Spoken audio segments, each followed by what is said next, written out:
Good morning, dear student. I am your Hindi teacher. And dear student, as you know, today's stand of our Hindi book. So study our Hindi book. बच्चों, अब तक हमारा chapter चल रहा था fourth, जो क्या था, बैल की अकल। ये हमारा चैप्टर चल रहा था। इस चैप्टर में हमने क्या सीखा था? इस चैप्टर में हमने सीखा था, पंडित जी होते हैं भट्टाचार्य जी, वो बड़े ही सीधे होते हैं। उनके घर पे एक बार तेल ख़त्म हो गया तो वो घानी पे तेल लेने के लिए गए। वहाँ उन्होंने कुछ अजीब देखा तो उनको काफ़ी आश्चर्य हुआ। अजीब उन्होंने क्या देखा, जैसा कि आपको डायग्राम में दिख रहा है। यहाँ एक बैल होता है, उसके गले में घंटी बंधी होती है और वो बैल घूम घूम के घानी से तेल निकाल रहा होता है। ये देख के पंडित जी को आश्चर्य हुआ। इस चैप्टर में हमने अभी वापस से बता देती हूँ। तो उन्होंने देखा कि एक जो बैल होता है उसके गले में घंटी होती है और वो घानी के चारों तरफ घूम घूम के तेल निकाल रहा होता है। ये देख के पंडित जी को आश्चर्य होता है। पंडित जी सोचते हैं कि ये कैसे हो सकता है कि बैल घूम घूम के तेल निकाल रहा है। फिर कोल्लू वाले के लड़के ने बताया कि इसके गले में घंटी बांधी हुई है।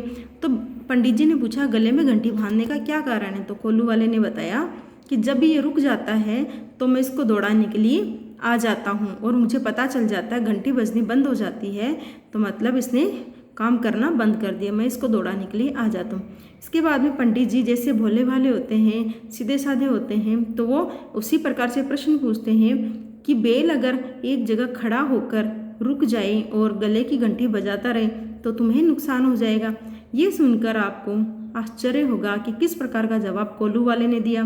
कोल्लू वाले ने कहा कि मेरा बैल कौन सा शास्त्र पढ़कर पंडित हुआ, यानी कि मेरे बैल ने कौन सी पुस्तकें पढ़ी है। अगर पुस्तक पढ़ा होता तो शायद इसको थोड़ा बहुत ज्ञान होता।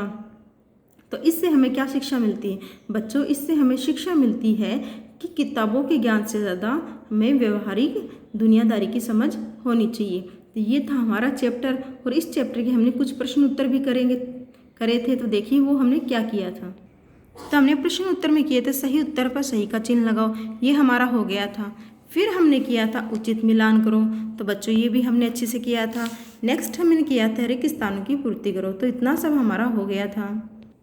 रिक्त स्थानों की पूर्ति हमने अच्छे से कर ली थी। फिर हमने किया था किसने किससे कहा, यानी कि कुछ बातचीत के विषय थे तो ये किसके द्वारा किसको कहे गए थे, ये भी हमने अच्छे से किया था। आज हम करेंगे निम्नलिखित प्रश्नों के उत्तर लिखो। हमें प्रश्नों के उत्तर लिखने हैं। तो देखिए प्रश्न हमारे कितने, क, ख, ग, ड और ड़। ये हमारे कुछ प्रश्न है, इन प्रश्नों के हमें उत्तर लिखने हैं। तो इन उत्तरों को मैंने एक नोटबुक में लिखा हुआ है। तो देखिए कौन से प्रश्न उत्तर हैं।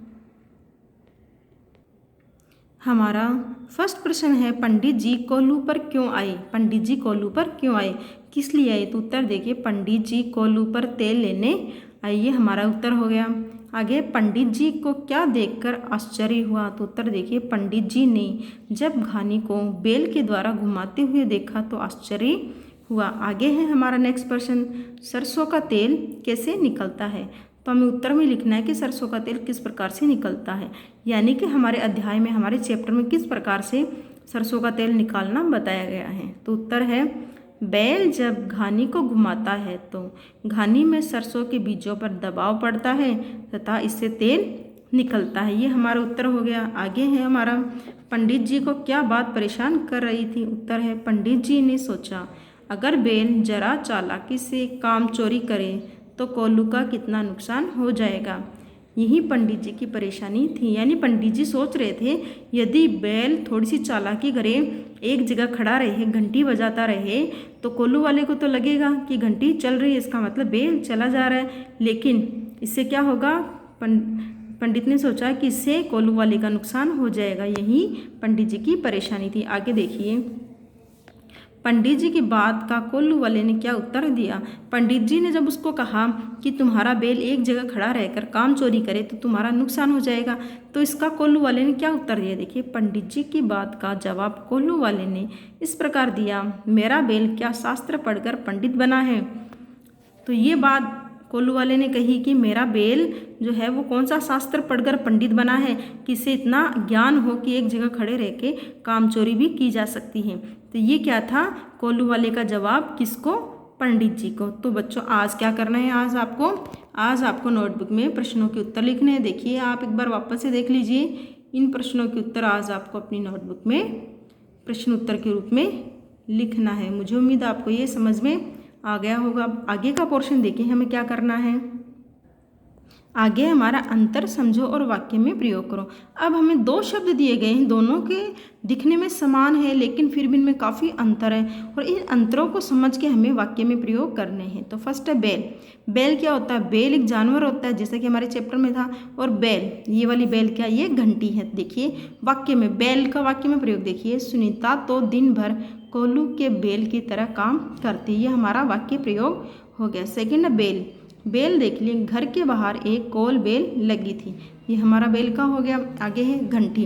अब घंटी और घटी देखिए, घंटी क्या होता है? घंटी एक यंत्र होता है बजाने का, और घटी क्या होता है? कोई हमारे साथ कुछ घटित हो जाता है, कुछ हो जाता है तो उसको घटी बोलते हैं। आगे है घंटी का वाक्य प्रयोग देखिए, बहुत देर तक इस उलझन में पड़े रहने के बाद साईदास ने घंटी बजाई। ये हमारा वाक्य प्रयोग है। आगे है घटी। घटी का वाक्य प्रयोग देखिए, कल मेरे साथ एक दुर्घटना घटी। ये हमारा घटी का वाक्य प्रयोग। शास्त्र। शास्त्र देखिए, शास्त्र क्या होता है? यानी किताबें जो होती है जिनमें ज्ञान की बातें होती है उसको शास्त्र कहा जाता है। तो वाक्य प्रयोग देखिए, पंडित ने कहा मैं इतना शास्त्र पढ़ा हुआ हूँ कि कोई मुकाबला नहीं कर सकता, मेरा कोई मुकाबला नहीं कर सकता। पंडित जी ने कहा कि मैं इतना ज़्यादा शास्त्र पढ़ा हुआ हूँ कि मेरा मुकाबला कोई नहीं कर सकता। आगे शस्त्र। शस्त्र का वाक्य प्रयोग, कमलाचरण शिकार खेलने के लिए शस्त्र ठीक करने लगा।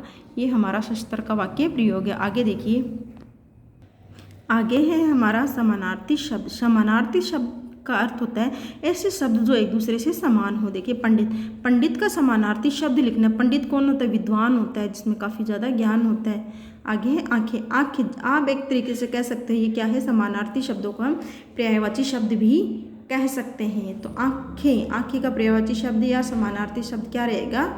नयन। अब पाठशाला। पाठशाला का पर्यायवाची शब्द है आपका विद्यालय। आम, आम का समानार्थी शब्द है अमृतफल। आगे है वक्त। वक्त का पर्यायवाची शब्द समय।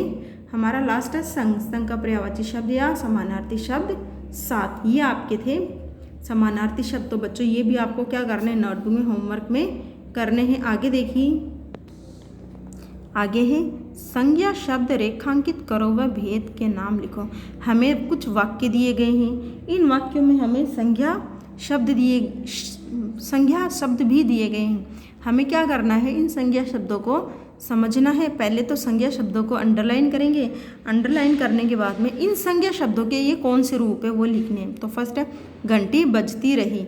अब घंटी क्या है? घंटी आपका संज्ञा है, और ये कौन सी संज्ञा है? ये हमारी है व्यक्तिवाचक संज्ञा। आगे है तेल कैसा होता है? तो तेल आपका संज्ञा हो गया। ये कौन सी संज्ञा है? ये द्रव्यवाचक संज्ञा है। आगे है वे आंखें फाड़े देखते रह गए। अब आंखें क्या है? आपका संज्ञा शब्द, और संज्ञा शब्द किस प्रकार का है? ये जातिवाचक संज्ञा है। आगे है पंडित जी को भारी चिंता हुई। अब पंडित जी को भारी चिंता, अब चिंता क्या है? चिंता आपका एक संज्ञा शब्द है, और ये कौन सा संज्ञा शब्द है? ये हमारा भाववाचक संज्ञा है। आगे है काम चोरी करके घंटी बजाना, यानी ये इसमें काम चोरी क्या है? काम चोरी एक संज्ञा शब्द है, और कौन सा संज्ञा शब्द है? ये भाववाचक संज्ञा। तो ये हो गया आपके संज्ञा शब्द। आगे है 10th नंबर, समान लय वाले शब्द लिखो, यानी जिनका राइमिंग जो है वो सेम होता है, जैसे बस, रस, घर, डर, हल, जल, कब, सब। तो ये क्या हो गए? समान लय वाले। आगे हैं पाठ में पंडित जी के लिए जिन विशेषण शब्दों का प्रयोग हुआ है उन्हें लिखो, यानी पंडित जी के लिए जिन विशेषण शब्दों का इस्तेमाल किया गया है वो लिखने हैं। तो देखिए सीधे साधे, भले, शिष्ट, सौम्य, ये क्या थे? ये पंडित जी के लिए इस्तेमाल किए गए विशेषण शब्द थे। तो बच्चों मुझे उम्मीद है आपने ये अच्छे से समझा होगा और आपको ये समझ में भी आ गया होगा। तो आज आपको क्या करना है? आज आपको अपनी नोटबुक में प्रश्न नंबर 6 प्रश्नों के उत्तर लिखो, अंतर समझो लिखो और समानार्थी शब्द लिखो। साथ ही आपको संज्ञा शब्द, समान लय वाले और पाठ में पंडित जी के लिए इस्तेमाल विशेषण शब्दों का हुआ है इस्तेमाल, उन्हें लिखना है। तो आपको इतना सारा वर्क आज क्या करना है? अपनी नोटबुक में एज ए होमवर्क आपको करना है। डियर स्टूडेंट, आई होप आपको ये सब कुछ समझ में आ गया होगा और आज ये वर्क आप अपनी नोटबुक में लिखोगे और साथ ही याद भी करोगे। तो आपको क्या करना है, मैंने आपको आज जो भी वर्क है आपको समझा दिया है, यही वर्क आप लिखोगे भी और याद भी करोगे। तो डियर स्टूडेंट, अगर आपको ये वीडियो अच्छा लगे तो लाइक, कमेंट और शेयर कीजिए and thank you for watching this wonderful video. Have a nice day. Thank you so much.